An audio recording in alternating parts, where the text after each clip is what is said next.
boleh Bu? Ya, assalamualaikum warahmatullahi wabarakatuh.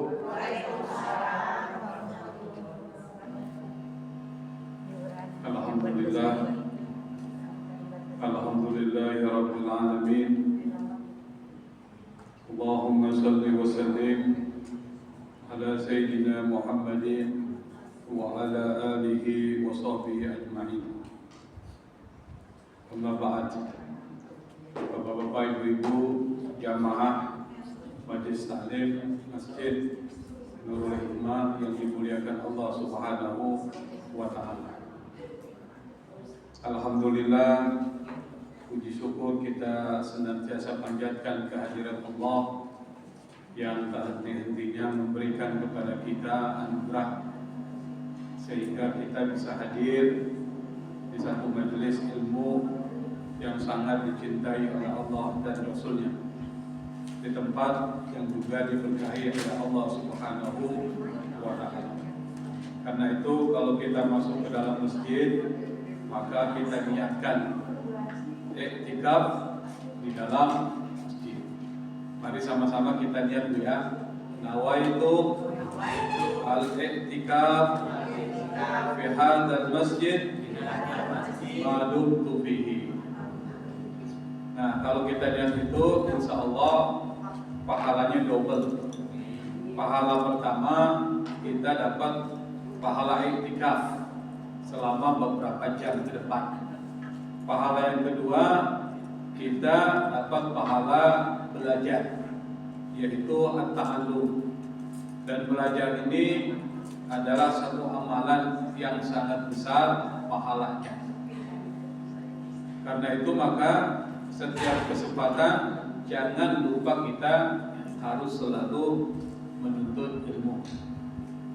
Nah, pada kesempatan pertemuan hari ini seperti kajian setiap awal bulan terkait dengan tazkiyatun nafs, maka kita akan membahas satu maqam yang kedua. Maqam yang pertama di dalam seseorang menuju mendekatkan diri kepada Allah itu, maqam yang pertama adalah taubat. Taubat ini menjadi penting. Karena itu dalam kitab Riyadhus Shalihin, bab taubat itu menjadi bab kedua setelah bab niyah ikhlas. Maka setelah maqam taubat, kalau kita belajar ilmu tasawuf itu, ilmu tazkiyatun nafs, maka masuk ke maqam kedua. Apa itu? Mujahadatun nafs. Nah, kita akan bahas nanti. Kita bahas secara pelan-pelan. Karena ilmu yang terkait dengan tazkiyatun nafs itu harus dipahami. Jangan sampai disalahpahami. Kalau disalahpahami nanti bisa sesat. Karena itu maka belajar tentang tazkiyatun nafs itu harus berurutan. Tidak boleh main petik-petik saja. Dan ilmu ini adalah ilmu yang sangat penting. Apa itu mujahadatun nafs?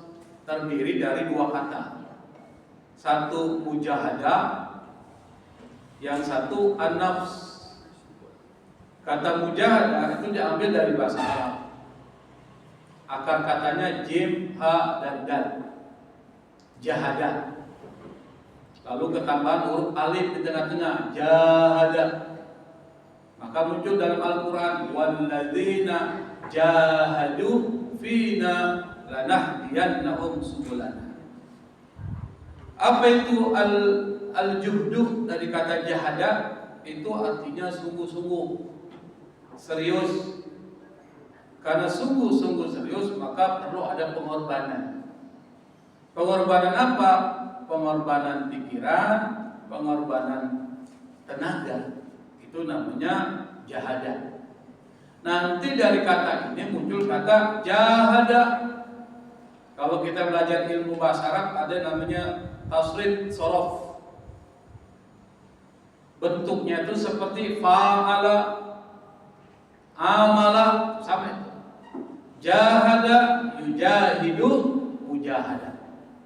Itu kalau belajar ilmu bahasa Arab. Bapak Ibu ada belajar bahasa Arab nggak? Nggak ada. Bahasa Indonesia aja susah, lagi belajar bahasa Arab. Jahada, yujahidu, mujahada. Mujahada itu sama dengan jihad. Itu sama. Kalau kita belajar bahasa Arab, saya jelaskan sedikit bahasa Arabnya Bu ya. Kalau Ibu pusing nggak usah didengerin. Biar aja saya ngomong. Betul kan? Kalau dipikirin apa pusing, tapi supaya tahu. Di dalam bahasa Arab itu ada namanya masdar. Kalau dalam bahasa Inggris namanya apa itu? Gerund. Wah, hebat juga, siapa itu ngomong gerund? Wah, pasti guru bahasa Inggris. Gerund itu masdar. Misalnya saya beri contoh nih, kataba menulis itu bentuk past tense, madhi. Yaktubu itu bentuk present, mudhari bahasa Arab. Lalu gerundnya masdarnya itu kitabatan. Maka muncul kata kitabah. Sama dengan qara'a yaqra'u qira'ah. Sama tuh. Nah, di sini ada kata fa'ala yufa'ilu mufa'alatan. Jahada yujahidu mujahada. Itu sama bentuknya. Kalau orang bikin kue, cetakannya sama. Itu maksudnya. Nah, mujahada dengan jihad itu sama tuh, namanya masdar, gerund. Atau disebut dengan verbal noun. Kata kerja tapi noun. Sama itu. Kalau dalam bahasa Inggris. Apa bedanya mujahada dengan jihad? Kalau jihad bersifat umum, mujahada khusus. Mujahada hanya terkait dengan an-nafs. Tapi nanti juga kata jihad bisa juga jihadun nafs. Kenapa disebut dengan jihadun nafs? Nabi pernah ngomong, roja'na minal jihadil asghar ilal jihadil akbar. Kita ini baru pulang dari jihad kecil menuju jihad besar. Maksudnya apa?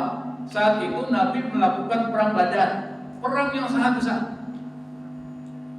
Dan perang yang terbesar itu perang Badar. Kata Nabi itu jihad kecil. Dan peperangan itu terjadi pada saat bulan Ramadan. Anda bayangkan perang di padang tandus. Maka ibu tahu sendiri gimana panasnya itu. Apalagi bulan Ramadan. Perang gak makan gak minum. Kata Nabi, raja'na minal jihadil asghar ilal jihadil akbar. Kita kata Nabi baru balik dari jihad kecil menuju jihad besar. Para sahabat bingung. Padahal juga ada peperangan yang lebih besar daripada perang Badar. Apa kata sahabat? Ma huwal jihadul akbar ya Rasulullah. Apa yang dimaksud dengan jihad besar wahai Rasul? Jihadun nafs, yaitu melawan hawa nafsu. Menggunakan kata jihad. Nah, jadi jihad secara umum. Jihad itu bisa menggunakan harta, bisa menggunakan jiwa, bisa melawan nafsu. Itu jihad. Jadi umum tuh. Tapi kalau mujahadah khusus untuk nafsu, hawa nafsu. Maka istilah yang dipakai di dalam ilmu tasawuf, ilmu tazkiyatun nafs, mujahadah. Biar ibu tahu tuh. Boleh nggak pakai jihad nafs? Boleh. Tapi kata yang paling tepat untuk menggambarkan tentang perjuangan melawan hawa nafsu itu kosakatanya adalah mujahadah.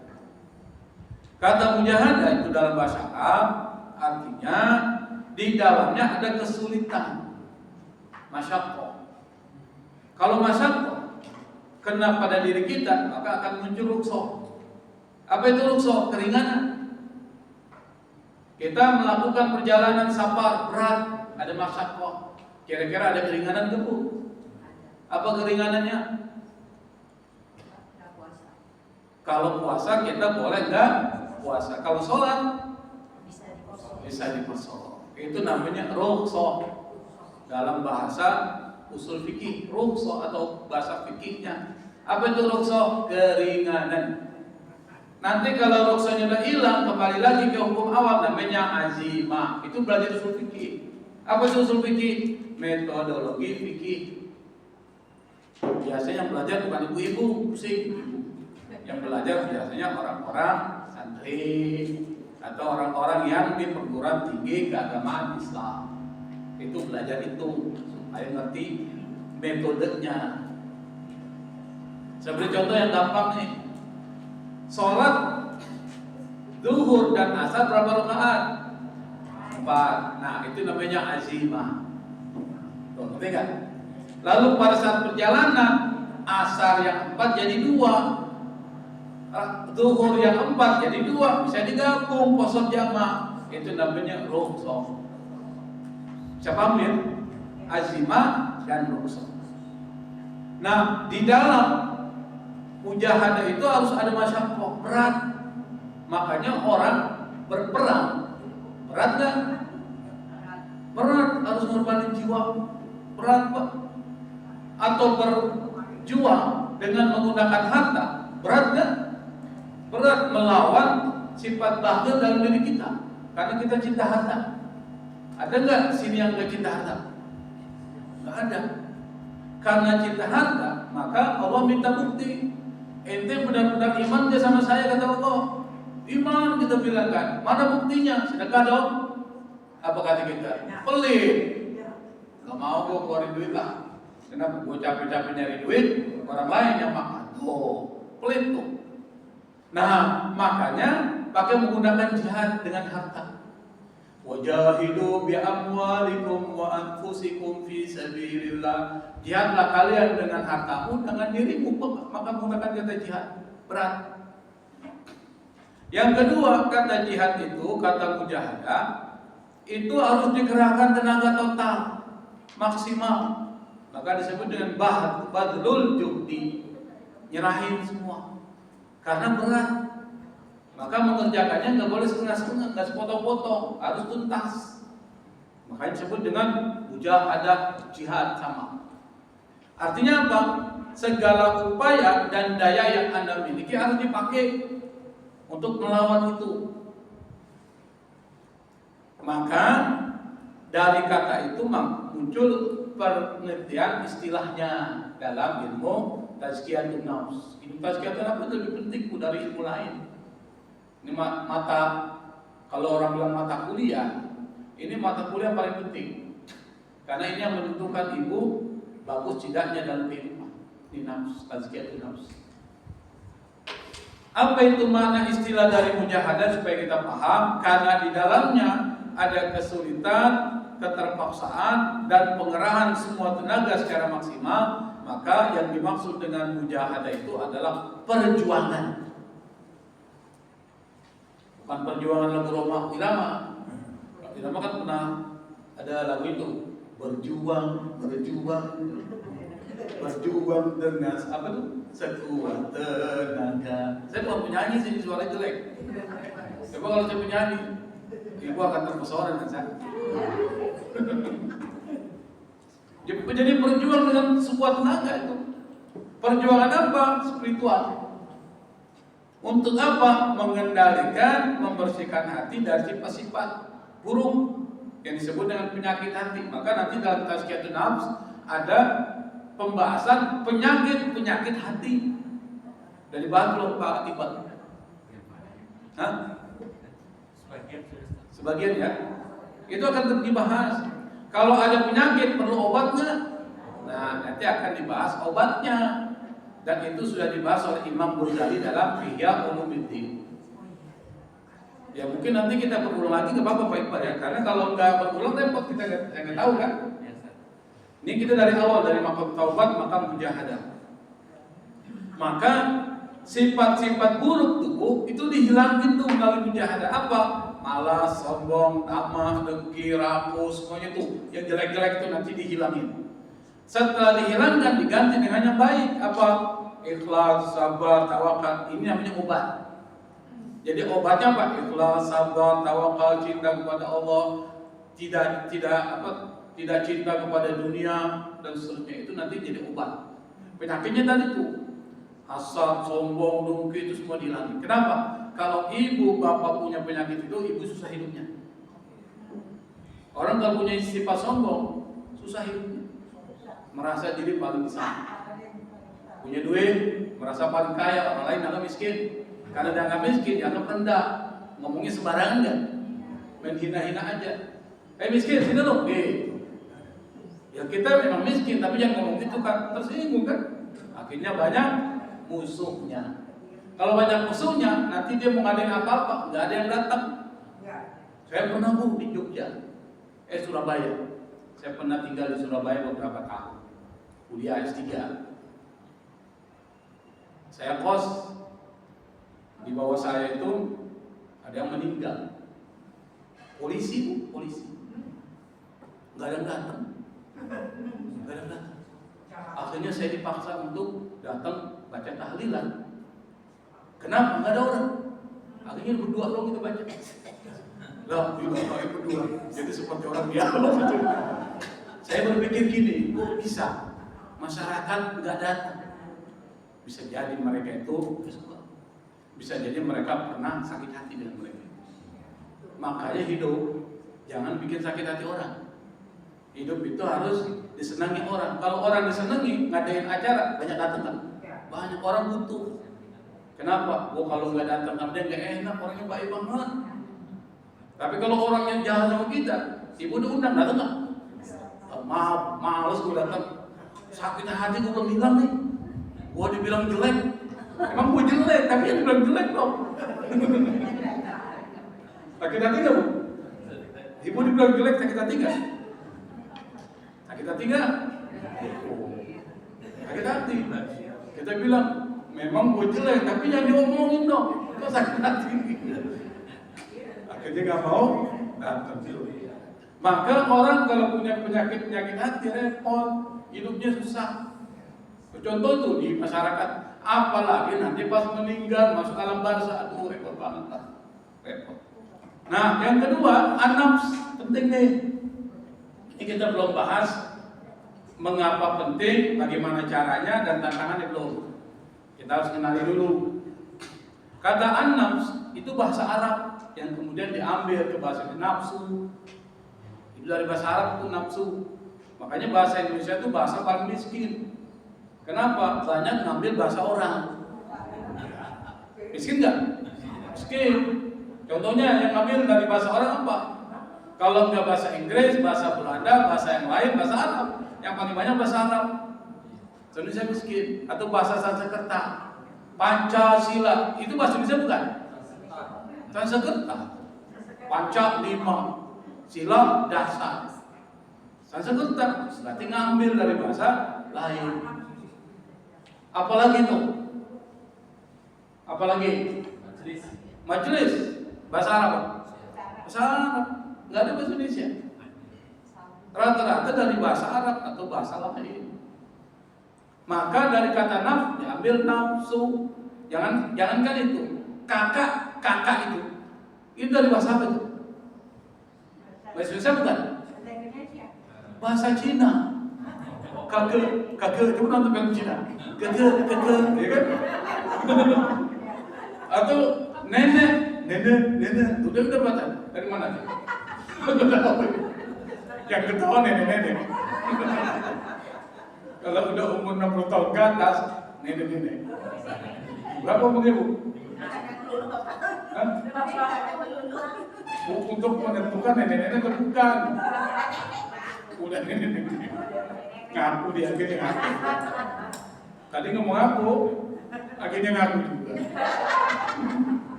Pokoknya kalau udah punya cucu namanya nenek. Gampang banget memberikan definisi nenek. Punya cucu, nenek. Nah, dalam bahasa Arab kata nafs itu banyak makna. Bisa artinya diri sendiri, ya kita secara pribadi nafs. Makanya ada istilahnya Qu anfusakum wa ahlikum nara. Qu anfusakum, anfus dari nafs, jamak dari nafs. Jagalah diri kalian, maksudnya kita nih secara manusia, diri. Maka menggunakan kata nafs. Saya bilang ini, akal tuhadarus nafsi. Saya makan nasi ini sendiri. Itu pakai nafs. Itu satu. Kedua, kata nafs itu artinya jiwa, roh. Sesuatu yang immaterial, yang tidak terlihat. Dan ini menjadi sumber pergerakan Anda, kehidupan Anda, itu dari roh. Maka roh menggerakkan kita. Alam dunia ini adalah alam nafs. Roh di belakangnya, roh menggerakkan nafs. Nanti alam barzah, alam ruh, roh yang dominan, nafsnya itu, dirinya hilang. Nanti alam akhirat, jasad dan ruh bergabung digabungin dua-duanya. Yang disiksa jasad dan ruh. Maka menggunakan kata nafs. Maka muncul dalam bahasa Arab ilmu nafs. Apa itu ilmu nafs? Ilmu jiwa. Apa itu ilmu jiwa? Psikologi. Ya, maka ilmu nafs. Yang ketiga, ini jadi bahasa kita. Nafs itu artinya keinginan, hawa nafsu, al-hawa, pakai hawa. Ingat, Siti Hawa bukan pakai H, pakai H. Siti Hawa. Kalau pakai H itu artinya hawa nafsu, keinginan. Apa itu? Kecenderungan, hasrat, keinginan yang positif dan negatif. Itu namanya an-nafs, nafsu. Nafsu makan, positif enggak? Positif enggak nafsu makan? Positif.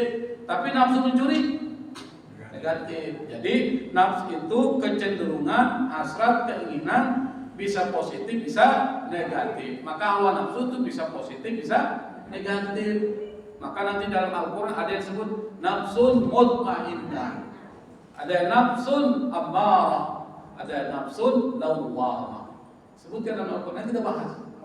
Jadi bertahap supaya kita ngerti.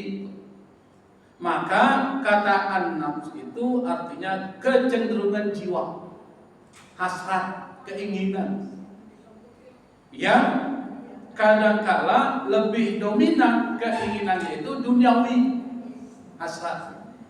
Maka muncul namanya hedon.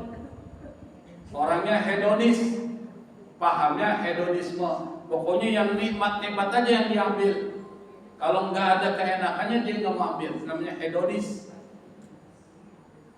Dan secara insting manusia itu suka kepada sesuatu yang nikmat tadi. Maka istilah nafs itu nanti lebih dominan kepada yang negatif, kepada yang mengantarkan kepada kemaksiatan. Ini secara bahasa ya. Secara bahasa tadi kita udah jelaskan mujahadah dan nafs. Mujahadah harus sungguh-sungguh, nggak bisa setengah-setengah. Kalau setengah-setengah nggak jadi. Ibu bikin kue setengah-setengah jadi nggak? Nggak, harus tuntas. Bikin anak setengah-setengah jadi nggak? Kalau anak harus tahu.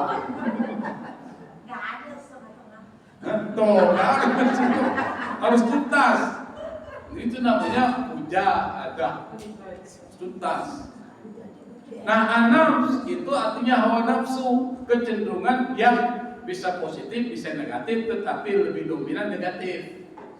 Nanti kita jelaskan kenapa lebih dominan negatif. Kalau dia bisa dikendalikan jadi positif. Tuh, bisa paham gak nih? Cenderungan awalnya adalah negatif, kalau dikendalikan jadi positif. Apa itu an-nafs? Nih cirinya, suka membantah, egois, nafs. Makanya heran banyak orang tuh egois, mau menang sendiri. Betul gak Bu? Hah? Ibu-ibu juga sama. Laki-laki itu tergantung istrinya. Kalau istrinya egois, laki-laki egois juga. Kita sih ngikutin aja apa kata perempuan. Banyak laki-laki egois. Yang egois cuma suami doang. Enggak ya. Ibu suaminya egois enggak? Egois enggak? Enggak tuh, jadi sendiri. Jangan ngajak banyak teman. Kalau suaminya egois, jangan semua suami orang yang egois. Jadi suka membantah. Kenapa? Dalam riwayat itu pernah diceritakan, riwayat ini diceritakan juga oleh namanya Murtada Az-Zabidi. Murtada Az-Zabidi menulis kitab namanya Ithafus Sad Al-Muttaqin. Ithafus Sad Al-Muttaqin ini adalah komentar terhadap kitab Ihya Ulumuddin. Ada 30 jilid. Saya beli buku kitabnya itu. Di sana diceritakan tuh. Apa ceritanya? Allah ciptakan akal dan Allah ciptakan nafsu. Pada saat ketika Allah ciptakan akal, lancar semua. Akal patuh kepada Allah. Sampai kata Allah, tidak ada sesuatu yang kuciptakan lebih mulia daripada engkau wahai akal. Makanya Allah memuji orang-orang yang berakal dan menggunakan akal pikiran. Dan Allah benci sama orang-orang yang tidak menggunakan akal pikiran, apalagi akal pikirannya sungsang. Apa sungsang? Terbalik. Yang salah dia benarin. Siapa? Tuh buzzer-buzzer itu. Udah tahu keliru, dia cari kebenaran, dia putar-putar supaya ini itu namanya akalnya sungsang. Allah benci sama orang ini. Tapi Allah sangat cinta sama orang-orang yang menggunakan akal pikirannya tuh dipakai untuk kemaslahatan. Maka Allah mengatakan tidak ada satu makhluk yang paling bagus yang aku ciptakan selain engkau wahai akal. Makanya Allah puji itu orang-orang yang berakal apa? Dengan istilah ulul albab, ulul duha. Itu pujian gelar. Inna fi khalqis samawati wal ardi wa ikhtilafil laili wan nahari laayatin liulil albab. Orang yang menggunakan pikirannya Allah suka. Wa fi anfusikum afala tubsirun, kata Allah terhadap diri kalian, apa kalian enggak memikirkan, enggak mengamati? Makanya Allah cinta. Nah, setelah akal diciptakan, nafsu diciptakan. Nafsu. Setelah diciptakan nafsu, dipanggil nafsu. Ya ayuhan nafs, wahai nafsu. Taqaddami, maju. Nafsu dia maju. Ini yang manggil Allah, yang nyiptain. Dia maju. Allah bilang, aqbil. Menghadap, diam. Disuruh berbalik, diam juga. Ini kalau anak kita suruh seperti itu, nakalnya nih. Kita suruh anak nih ambil air minum, nggak mau. Nakal gitu anak. Nakal tuh, badel. Kalau orang sini bilang bangor. Kalau bangor. Bangor tuh nakal banget, susah bilanginnya. Kalau orang Jawa bilang angel tuturani. Tahu angel tuturani? Apa itu, Bu? Hah? Susah dibilanginnya. Susah diatur. Nah, akhirnya Allah marah. Allah marah, lalu Allah hukum. Tapi sebelum Allah hukum, Allah konfirmasi dulu. Allah maha adil, maha demokratis. Enggak langsung menghukum begitu. Allah tanya, ya nafs, wahai nafsu, man anta wa man ana? Siapa kamu, siapa saya? Apa kata nafsu? Anta, ana. Orang sini bilang, lu, gua. Bayangin tuh, yang nyiptain Allah, nafsu tuh membantah. Akhirnya Allah hukum karena membantah. Allah nggak akan hukum orang kalau dia tidak membantah Allah. Dihukumnya apa? Dibakar. Berapa lama? Satu riwayat mengatakan 100 tahun dibakar di neraka. Bayangkan neraka. Berarti neraka udah ada dong sebelum diciptakan. Udah Allah ciptakan. Disiapin. Surga juga sama, Allah sudah ciptakan. Menurut aliran akal atau teologi Islam berbeda pendapat. Ada yang mengatakan belum diciptakan. Mu'tazilah bilang belum. Kalau Ahlussunnah wal Jamaah mengatakan sudah. Siapa Ahlussunnah wal Jamaah? Asy'ari, Maturidi. Kita Asy'ari nih. Saya Asy'ari, kalau ibu saya nggak tahu. Ibu apa, Bu? Nggak tahu. Pokoknya ikut aja Ustaz lah. Kalau Ustaz Asy'ari, kita Asy'ari juga lah. Itu namanya ikut-ikutan. Harus belajar juga. Nah, disiksa selama 100 tahun di neraka. Api disiksa, biasanya orang kalau disiksa kan kapok tuh. Kapok nggak, Bu? Anak kalau dihukum kapok dia. Dihadapan lagi sama Allah. Ditanya, pertanyaan sama. Man anta wa man ana? Siapa kau, siapa saya? Udah disiksa ini. Apa kata nafsu? Anta, ana. Bayangkan, lu, gua, nggak ada hubungan. Tuh. Allah marah. Dihukum lagi, tapi hukumannya beda. Apa hukumannya? Dikasih lapar 100 tahun. lapar. Nafsu dikasih lapar, berarti nafsu butuh makan. Setelah selesai dihukum selama 100 tahun dikasih rasa lapar, dihadapkan kembali, ditanya dengan pertanyaan sama. Man anta wa man ana? Siapa engkau, siapa saya? Apa kata nafsu? Anta rabbi wa ana abdu. Engkau Tuhanku, aku hambamu. Ternyata nafsu itu kalah dengan lapar. Makanya kita diwajibkan puasa untuk melawan hawa nafsu. Kenapa? Orang kalau puasa lemes. Kalau orang lemes ngapain aja nggak enak. Kenapa? Mau ngomong capek. Dulu waktu kasih makan,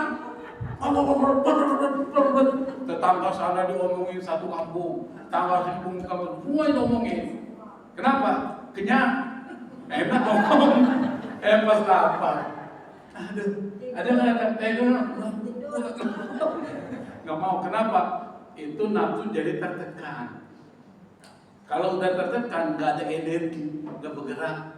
Kalau nggak bergerak, lama-lama kalau kita bisa nekan nafsu, yang muncul adalah sifat ketuhanan. Maksudnya bukan sifat sama dengan Tuhan, bukan. Anda menjadi orang yang memiliki sifat-sifat Allah Subhanahu wa Ta'ala. Apa? Membantu orang, Rahman, Rahim, sayang sama orang. Orang kalau puasa dia ingat orang susah. Begini rasanya jadi orang susah ya. Lapar. Maka ketika ada orang susah, simpati dia. Muncul empati. Kalau orang simpati pasti dibantu. Itu dari puasa. Itu tujuan puasa sebenarnya itu memunculkan sifat empati sama orang. Dan juga membuat diri kita menjadi lebih rapi, teratur. Bukan cuma kesehatan badan, itu udah pasti. Tapi kesehatan akhlak itu yang penting. Yang kedua, sifat nafsu itu adalah suka ngajak kepada kejahatan. Innan nafsa la'ammaratun bisu. Kata Nabi Yusuf nih kita jadi Nabi Yusuf nih. Ini kan kalimat dari Nabi Yusuf. Wa ma ubarri'u nafsi innan nafsa la'ammaratun bisu illa ma rahima rabbi. Kan ada kan? Aku tidak akan ikuti hawa nafsuku, kata Nabi Yusuf. Kenapa? Innan nafsal ammaratun bisu, karena nafsu benar-benar mengantarkan kepada kemaksiatan. Illa ma rahima rabbi, kecuali nafsu yang dirahmati Allah. Itu nafsu mutmainnah tuh. Kenapa Nabi Yusuf mengatakan demikian? Banyak sejarahnya. Apa sejarahnya? Nabi Yusuf digoda. Oleh siapa? Perempuan. Dan perempuan ini kalau goda kita pasti kita kalah. Kenapa? Pertama, dia cantik. Zatu jamal. Kedua, zatu mansib, dia punya status. Orang-orang yang punya status kebangsawanan. Yang ketiga, zatu mal, punya harta yang banyak. Pak Iqbal misalnya digoda sama perempuan cantik, kaya, apalagi punya status, kira-kira kuat nggak? Kuat. Enggak mungkin. Nggak mungkin kan? Datang Luna Maya. Luna Maya. Kenapa dibikin kuping Luna Maya? Ada si A cakep banget. Datang godain, susah tuh kita bisa selamat susah. Nabi Yusuf itu digoda. Kalau Nabi Yusuf ikutin hawa nafsu, kena dia. Apa kata Nabi dulu? Awalnya dia ingin. Falamma hammat bihi wa hamma biha. Dalam Al-Quran surah itu. Ketika perempuan itu yang bernama Siti Zulaiha punya keinginan kepada Nabi Yusuf, wa hamma biha, kata Allah, Nabi Yusuf pun punya keinginan. Kenapa? Wajar sebagai manusia, wajar. Naluri. Tapi Nabi Yusuf kemudian laula arra'a burhana rabbi, kalau seandainya dia, kata Allah, tidak melihat petunjuk dari Allah, pasti dia akan ikut apa yang jadi kemauan Siti Zulaiha. Apa dia bilang? Lebih baik saya masuk penjara. Rabbi as-sijnu ahabbu ilayya mimma yadunani ilaihi. Kata Nabi Yusuf, as-sijnu ahabbu ilayya, penjara lebih aku cintai daripada ikut kemauan mereka tuh para perempuan-perempuan tadi. Bayangkan, kenapa? Nabi Yusuf tuh gantengnya, nggak ada yang lain, cakep banget kecuali Rasulullah. Jadi Nabi yang paling ganteng selain Rasulullah adalah Nabi Yusuf. Sampai seorang perempuan, Siti Zulaiha, yang punya zatu jamal wa mansib wa mal, yang punya wajah yang cantik, harta yang banyak dan sebangsawan, sampai tergoda dengan orang seperti Nabi Yusuf yang dijadikan sebagai pelayan dia, termasuk sebagai anak angkat yang melayani, tergoda. Kenapa? Saking gantengnya. Sampai perempuan ngomongin, masa sih Siti Zulaiha terpesona dengan pembantunya? Kenapa? Menurut mereka nggak pantaslah seorang bangsawan. Kata Siti Zulaiha, lihat nih, diundang mereka tuh, ya kan? Ceritanya gitu kan? Diundang tuh ngumpul perempuan-perempuan bangsawan yang ada di Mesir. Dikasih pisau dengan buah-buahan, sikin. Setelah mereka lagi enak-enak makan buah-buahan nih, Nabi Yusuf suruh keluar. Ukhruj ya Yusuf, keluar. Lewatin doang, lewatin nih. Bukan cuma berdiri, enggak, lewatin doang. Pas dia lewat begini semua nih. Oh. Yang terjadi apa? Buah apel yang dipotong tangannya tuh. Mereka mengatakan, "Hadza malakun karim." Ini bukan orang nih, malaikat. Berarti orang yang tampan itu digambarkan oleh perempuan sebagai malaikat. Kenapa? Malaikat itu cakep, indah. Kalau setan jelek. Kalau malaikat cakep. Namanya setan jelek. Tapi malaikat cakep tuh. Kalau ingin lihat setan, ya dari bangsa jin kan setan. Lihat kuntilanak. Lihat genderuwo. Genderuwo, ibu pernah lihat genderuwo? Pernah lihat?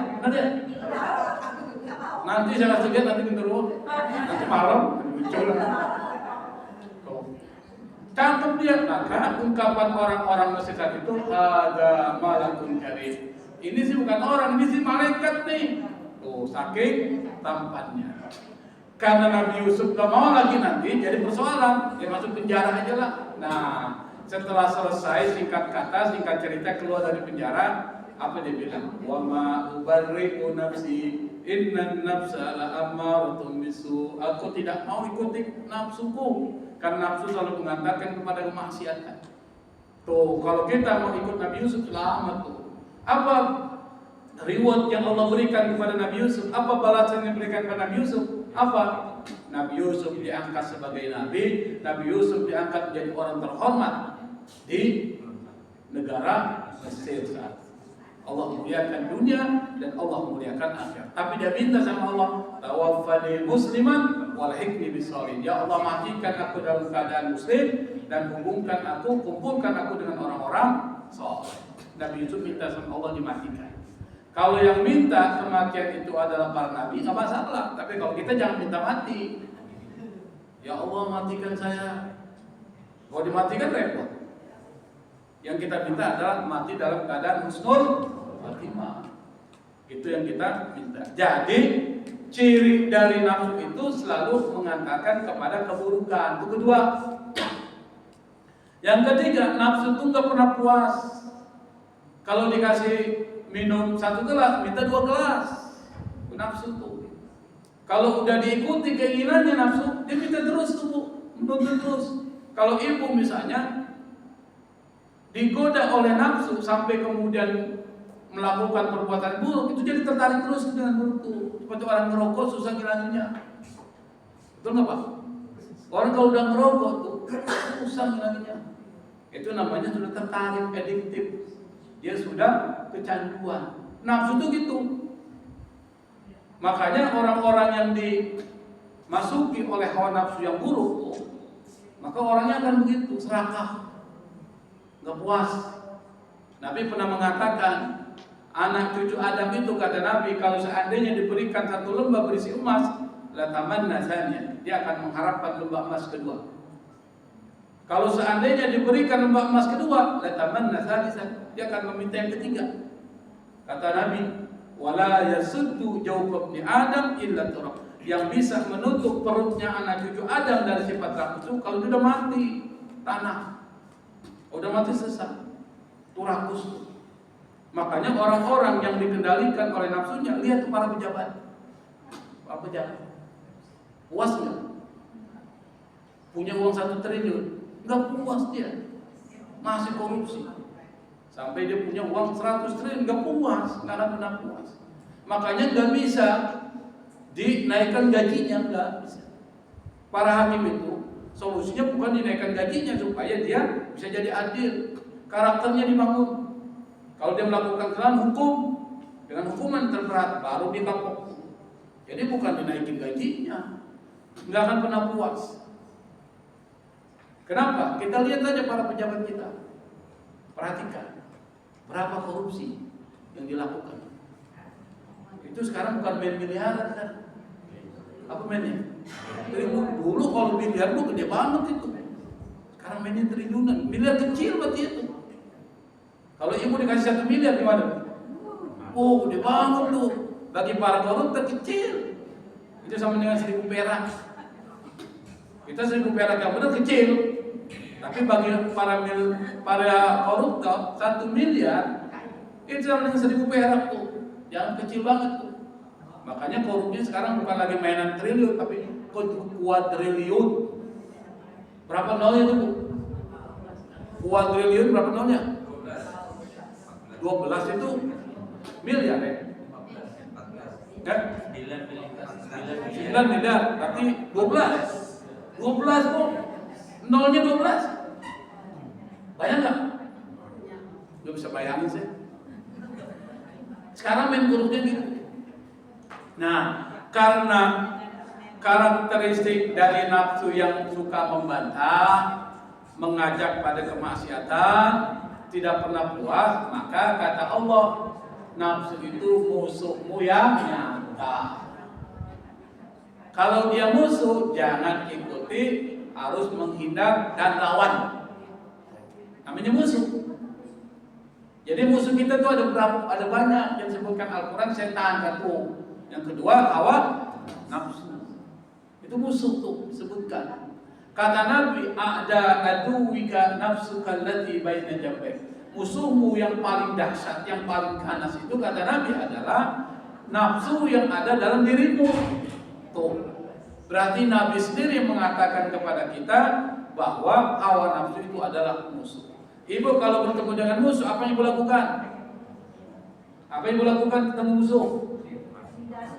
Pertama menghindar, kedua kalau nggak bisa menghindar, ngelawan. Tuh, artinya apa? Musuh nggak boleh ditemani. Hawa nafsu jangan ditemani. Kenapa? Karena dia bisa jerumuskan kita. Maka hawa nafsu yang kita lakukan adalah hindari. Kalau kita udah nggak bisa terhindar, lawan dia. Maka melawan hawa nafsu namanya mujahadah. Mujahadatun nafs, melawan dengan sungguh-sungguh terhadap nafsu. Bisa dipahami tuh? Bisa ya? Nah, tapi tidak semua nafsu itu semuanya buruk. Secara keseluruhan memang yang dominan nafsu mengantarkan kepada keburukan. Tapi kalau nafsu yang bisa dikontrol namanya illa ma rahima rabbi, kecuali nafsu yang dirahmati Allah. Apa? Maka dalam Al-Quran ada 3 yang dipakai. Apa itu? Yang pertama, an-nafs al-ammarah bisu, nafsu yang mengantarkan kepada keburukan yang sudah kita jelaskan. Ayatnya surat Yusuf di bawah itu. Bisa kelihatan nggak? Bisa ya? Enggak. Kelihatan. Hah? Bukan tulisannya kecil, ininya kecil. Dan mata ibu yang bermasalah, ya kan? Ini kurang besar nih Pak Iqbal. Dibesarin apa? Dibesarin lagi. Satu ini. Boleh duit supaya nggak kelihatan gede. Yang kedua namanya an-nafs al-lawwamah. La uqsimu biyaumil qiyamah. Lagi wala uqsimu bin nafsil lawwamah. Ada kan? Surat apa itu? Surat Al-Alaq. Itu di bawahnya ada Al-Qiyamah. Oh. Masa ibu udah ada tulisannya kan? Kiamat itu di bawah itu. La uqsimu bin nafsil lawwamah. Soal kiamat. La uqsimu biyaumil qiyamah wa la uqsimu bin nafsil lawwamah. Tuh ada. An-nafsul lawwamah ini beda dengan amaratun bisu. Dia kalau melakukan kesalahan dia sadar. Dia celak dirinya, kenapa ente melakukan ini? Setelah itu baru dia melakukan kebaikan. Itu namanya nafsun lawwamah. Dan ini merupakan tanda awal kebaikan. Kalau orang melakukan kesalahan, dia tahu itu salah lalu dia menyesal, itu ada imannya. Tapi kalau orang melakukan kesalahan lalu ketahuan dia melakukan kesalahan tapi tidak menyesal, imannya udah hilang. Tuh, maksudnya gitu. Nah, kalau masih ada penyesalan dalam dirinya, maka disebut dengan nafsun lawwamah. Dan yang tertinggi adalah illa ma rahima rabbi, kata Nabi Yusuf, namanya nafsun mutmainnah. Makanya ada satu ayat yang sering kita baca tuh, surah Al-Fajr.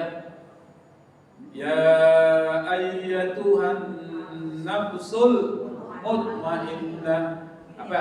Irji'i ila rabbiki radiyatan mardiyah fadkhuli fi ibadi wadkhuli jannati. Ayat populer. Wahai nafsu yang tenang, jiwa yang tenang, irji'i, pulanglah kau, ila rabbiki, kepada Tuhanmu yang menciptakan kau, radiyatan mardiyah, dalam keadaan puas, mardiyah, dan diridhoi, dalam keadaan senang, puas, ridho, dan diridhoi Allah. Jiwanya mana? Jiwa orang beriman. Ketika dia meninggal, maka dia kembali kepada Allah dalam keadaan puas. Apa? Dia sudah selesai melaksanakan tugasnya sebagai khalifatun fil ardh, dan dia telah melakukan apa yang diperintahkan Allah dan Rasulnya ketika hidup di dunia. Maka pulang disambut oleh Allah. Apa kata Allah? Fadkhuli fi ibadi, masuklah kalian kepada hamba-hambaku yang mana? Yang soleh-soleh. Maka nanti ada namanya alam arwah. Alam arwah. Setelah kita meninggal, kalau ruh kita ini ruh orang soleh, itu akan berkumpul dengan para ruh yang lain. Apa yang mereka lakukan? Mereka bersedekah gurau, mereka bercerita. Tapi yang soleh, kalau yang nggak soleh terjebak di dalam kuburannya, disiksa kubur. Tapi yang soleh selamat ketika ditanya oleh malaikat Munkar dan Nakir tentang beberapa pertanyaan, dia selamat. Maka rohnya itu nanti akan bergabung dengan arwah salihin, rohnya orang-orang soleh dan beriman. Apa yang dilakukan? Mereka tadi bersedekah gurau, bercengkrama, bahkan cerita. Kalau ada orang yang meninggal datang, rohnya ditanya, gimana kabar saudara saya di dunia? Ditanya. Makanya nih kalau kita punya keluarga atau orang tua udah meninggal dunia, supaya arwah mereka senang di sana, alam barzah, alam roh, di Illiyin itu satu tempat namanya Illiyin, Darul Bayda, yaitu tempat yang putih, namanya Darul Bayda, itu mereka berkumpul. Supaya mereka senang, maka kita harus jadi orang baik. Kenapa? Nabi mengatakan, inna a'malakum tu'radu ala aqaribikum wa asyairikum. Amal-amal kalian ini, kata Nabi, ini yang masih hidup, itu akan diperlihatkan kepada kerabatmu, saudara-saudaramu, orang tuamu yang sudah meninggal. Fa in kana khairan, kalau amal itu yang dilihatkan yang bagus banget, istabsyaru bi, maka orang tua kita, kerabat kita yang sudah meninggal di alam roh bersama orang-orang soleh, itu akan gembira. Dia cerita tuh, anak gua tuh lihat, dia terusin tradisi gue ini. Gue sering bantuin orang dulu, dia terusin bantuin orang. Gue punya majelis taklim, banyak orang belajar itu dapat pahala, dia terusin, nggak mati. Itu baru anak, dia bikin bangga orang tua. Wa in kana syarran, kalau seandainya diperlihatkan itu buruk, kata Nabi cerita. Apa dia bilang sama Allah? Ya Allah, la tumithum hatta tahdiyahum kama hadaitani. Dia bilang sama Allah, ya Allah, jangan matikan mereka sampai engkau berikan petunjuk kepada mereka sebagaimana engkau berikan petunjuk kepada kami. Kau bayangkan, Makanya membuat orang tua kita senang di alam arwah, jadilah orang baik, jangan bikin susah orang lain. Karena itu bikin sengsara mereka. Nah, yang ruh-ruh yang tenang itu berkumpul dengan ruhnya orang-orang saleh. Disebut dengan nafsul mutmainnah, jiwa yang tenang. Kenapa mujahadatun nafs penting? Kenapa penting dibahas? Yang pertama, supaya tenang hati kita. Ingat, nafsu itu ada di hati. Maka Nabi mengatakan, ada aduwika nafsuka allati baina jambai. Musuhmu yang paling dahsyat itu adalah nafsu yang ada dalam hatimu. Berarti di hati. Di hati dia bermain. Karena jadi hati, maka hati ini menggerakkan perbuatan. Jadi perbuatan buruk kita itu digerakkan oleh hati kita, perbuatan baik kita oleh hati kita. Tuh. Sementara nafsu ada di hati. Nafsu cenderung pada yang maksiat, digerakkan hati kita untuk cenderung pada maksiat. Kalau cenderung pada maksiat berarti ada penyakit tuh. Karena nafsu itu nanti akan melahirkan penyakit. Penyakit hati. Kalau hati ini kena penyakit, hati itu gak bisa maksimal bergerak. Kalau hati nggak maksimal bergerak, maka yang keluar yang buruk-buruk.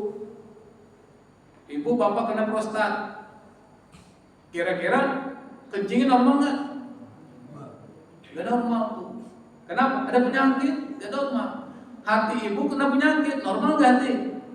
Enggak. Kalau hati nggak normal, mulut nih ngomong yang jelek aja, mata ngeliat yang jelek-jelek, kuping suka dengar yang jelek-jelek tuh. Kenapa? Nggak normal hatinya. Tapi kalau hatinya bersih, normal, maka mulut selalu yang baik, mendengarkan yang baik, berpikir yang baik, semuanya baik. Itu hati yang bersih. Maka kalau orang hatinya terlepas dari hawa nafsu yang buruk, maka dia menjadi orang yang tenang. Di mana letak tenangnya? Pertama, dia terbebas dari penyakit hati, nggak ada sifat sombong. Orang kalau nggak sombong, hilang penyakit sombong, tenang nggak hidupnya? Kalau orang nggak punya sifat ragu, dia qanaah sama Allah, terima aja apa yang diberikan Allah, tenang nggak hidup? Tenang nggak bu? Hidup tenang. Dia syukuri apa yang Allah berikan, nggak pernah dia mengeluh, nggak pernah dia komplain. Kenapa? Karena dia tahu bahwa apapun yang diberikan Allah itu adalah ketetapan dari Allah. Jadi dia tawakal tuh. Maka orang yang nafsunya diperangi oleh mereka sehingga tidak ada lagi nafsu yang buruk di dalam hati mereka, orang itu pasti akan mendapatkan ketenangan hati. Kalau orang hatinya tenang, sehat gak? Sehat. Coba ibu jadi orang yang bersabar, jadi orang yang bersyukur, itu sehat.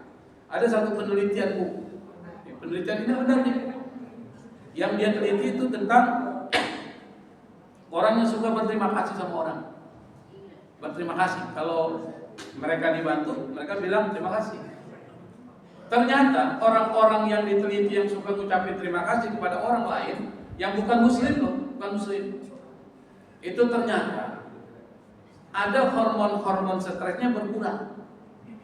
Jadi hormon stres, saya nggak ngerti kalau kedokterannya apa namanya, tapi hormon kebahagiaannya meningkat. Jadi hormon kebahagiaan, apa sih istilahnya itu, ada endogen atau apa itu, dia meningkat tuh. Hormon stres berkurang. Karena hormon kebahagiaan meningkat, maka masa hidupnya lebih panjang. Tapi kalau dia hidup dengan stres, maka hidupnya semakin bermasalah. Maka kalau ibu ingin bahagia, jadi orang yang bersyukur. Allah kasih 100.000, alhamdulillah masih dikasih rezeki. Tuh tetangga gue itu sampai sekarang ojek dari pagi sampai malam, ketemu dapat 50.000. Kita duduk-duduk doang, kami minum kopi, ada pisang gorengnya lagi. Dapat duit 100. Enak nggak? Nah, apalagi ustadz enak. Duduk doang dapat duit. Jadi ustadz gue nah, unik. Apalagi pas mau lebaran, ada datang ustadz ini. Enak nggak? Bukan karena ustadznya, tapi Allah gerakan hati orang supaya menghormati gurunya. Kalau nggak ada gurunya dia nggak ngerti bagaimana jadi orang baik. Makanya nggak mau guru itu jangan macam-macam. Guru diomongin terus di belakang. Guru gue tuh, aduh, apa gitu. Udah dikasih ilmu diomongin lagi, kan repot tuh. Nah, yang kedua, sampai mana tadi cerita?